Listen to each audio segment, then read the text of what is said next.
పంచాయతీ ఎన్నికల్లో బీసీ రిజర్వేషన్లు తగ్గించడాన్ని సవాల్ చేస్తూ దాఖలైన పిటిషన్లలో ఎంతవరకు జోక్యం చేసుకోగలమో పరిశీలించి ఇవాళ ఉత్తర్వులు జారీ చేస్తామని హైకోర్టు పేర్కొంది. గ్రామ పంచాయతీల్లో రిజర్వేషన్లకు సంబంధించి ఈ నెల 23న జారీ చేసిన గెజిట్ ను రద్దు చేయాలని కోరుతూ లంచ్ మోషన్ రూపంలో పలు పిటిషన్లు దాఖలయ్యాయి.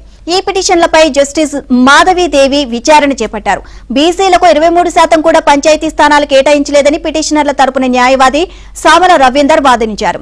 ఇక కొన్ని జిల్లాల్లో 13% రిజర్వేషన్లు చేశారని, ఓసీ, ఎస్సీ, ఎస్టీల కంటే బీసీల సంఖ్య ఎక్కువ ఉన్నా స్థానాలు తక్కువే కేటాయించారని అన్నారు.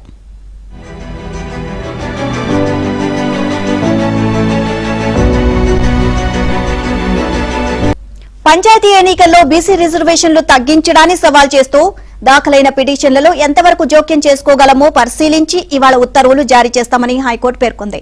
గ్రామ పంచాయతీల్లో రిజర్వేషన్లకు సంబంధించి ఈ నెల 23న జారీ చేసిన గెజిట్ ను రద్దు చేయాలని కోరుతూ లంచ్ మోషన్ రూపంలో పలు పిటిషన్లు దాఖలయ్యాయి.